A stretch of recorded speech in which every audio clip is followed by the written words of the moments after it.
Welcome back to the City and State TV live streaming coverage of SOMOS 2014 from San Juan, Puerto Rico. We're at the Condado Plaza at the hub of City and State TV.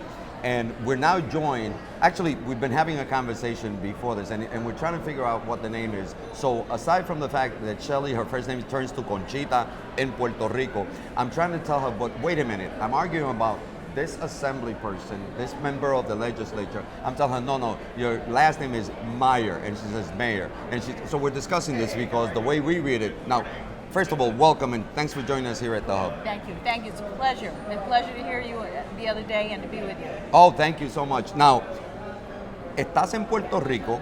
Sí. I'm gonna get her in trouble because she represents Yonkers. Me dicen que hablas un poco de español. Sí, yo hablo un poco español.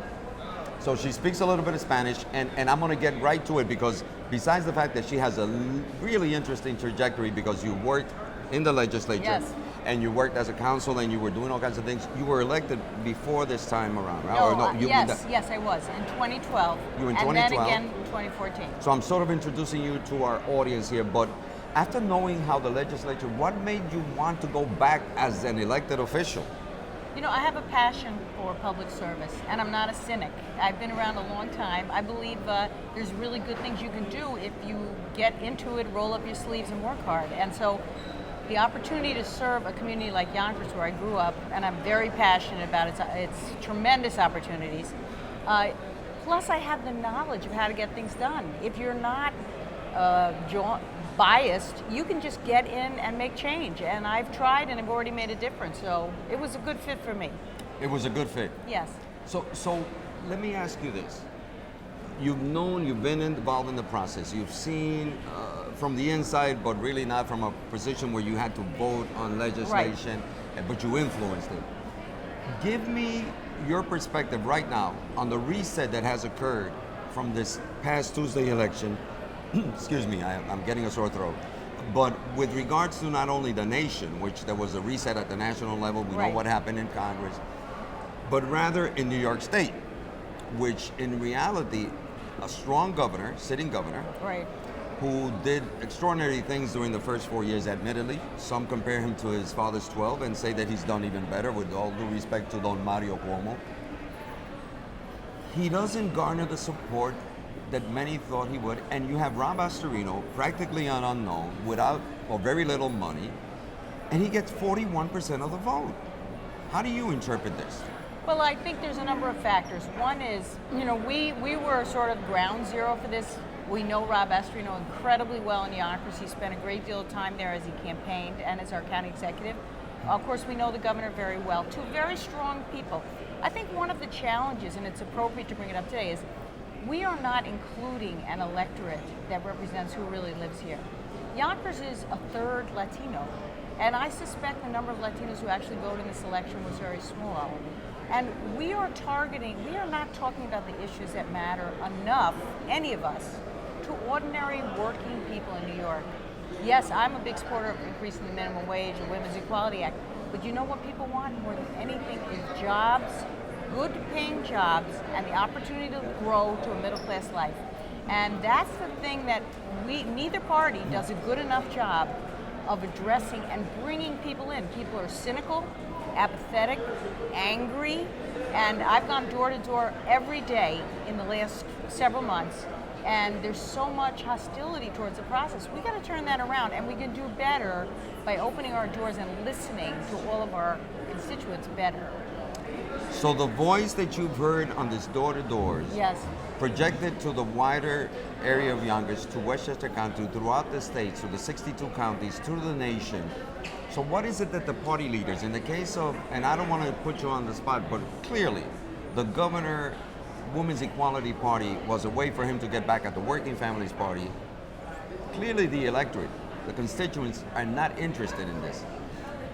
He still didn't get it. So we were discussing this, and I came up with this idea. I wrote it in City and State TV. You can find it. The Latinos Equality Party. Have we gotten to a point that the Democrats, or maybe even the Republicans, we're going to have to define within their own structures areas that they've neglected? For example, women's equality is a reality. They say, oh, we have it on the agenda of the Democratic Party. But the idea of even a Latinos Equality Party, does it have to get to that point to embarrass the party leaders to do something? Well, I see it a little differently. First place, while I did not support the Women's Equality Party, they did get 50,000 votes and they got on the ballot, and now they're a party that's going to exist in New York. Well, really, but the governor put all his weight behind it. I totally agree. I'm Right. just saying he got that done. Right. I think the way to do it is to go back and say there is a bigger world of potential voters, not because we want to win, but because we need to engage them in the process. And the Latino community is number one example where we have not done a good enough job as Democrats in saying, what are the issues? Now, I know in my Latino community that I represent, the issues are jobs, schools, quality of life. Those trump most social issues.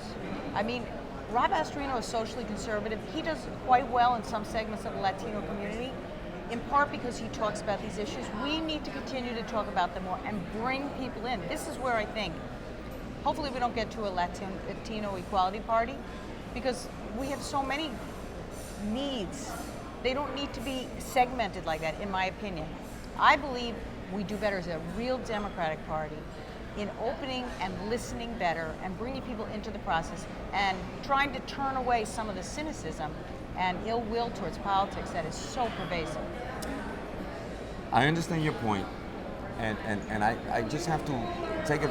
You speak with such clarity, and I think I can see the point that you're saying. But when you continue to bring the issues to the table and are ignored, when you don't have in your inner circle either women in a major role, which Governor Cuomo doesn't have. He doesn't have Latinos in a major role. I understand he has tried to reach out to certain Latinos. And when he gets some of those, I just try to interview Peter Rivera. I'm going to put Peter Rivera on the spot. He needs to get permission from the second floor. That's absurd. This is a servant of the people. So, not that you're going to, I don't know if Governor Cuomo has asked, I think he should listen to what you're saying. But Governor Cuomo has become a dictator within the Democratic Party. My words, not yours. And exactly, my words. And I guess I'll get a call from someone there. But the fact is that everybody sees it. And it's a turnoff. It's a turnoff to people who otherwise like the governor. So how does this governor now get the message that he has to change his ways? Or should he continue on that path? Or are you guys going to pull his hair? My experience going door to door is not that the governor was singled out any more than any of the rest of us. Okay. It's all of you. This is what people say at the door. All knock, of you. Knock. All of you. All of you are corrupt. All of you don't care about us. And it wasn't identified as the governor. And it wasn't identified by party. It was all of you who were involved. You should all go and just go away and get out of my life. And that is unfortunate because you and I know government can be a powerful voice for change. Right. This is where we missed it. I don't think it's all targeted at the governor. I support the governor. I have supported him. I quarreled with him for a long time. Right. Disagree with him. Like your point about a bigger circle in leadership, I'm all with you. I'm all with you. We need to have, and I only say in the assembly where we're lucky that we have a very diverse group of members who have a loud voice. I can't control what the governor does, but I can have a voice in the assembly to make sure that my community, my Latino community, has a voice in our conference. And I'm included in the conversations about Latino issues because they know I'm passionate about representing my community. So I can't control the governors, and I wish you good luck in asking those questions of the labor commissioner, but I don't need anyone's permission to say we need to do better as Democrats in making sure that people don't say, all of you go away. Don't come to my door. I'm not interested, I'm not voting again. And that's what people said to me. Real tried and true Democrats and Republicans and independents and blanks, as they call them. You're in San Juan, you're going to have a takeaway, but I know that you already went to la Escuela Especializada en Producción de Radio y Televisión Juan J. Onua.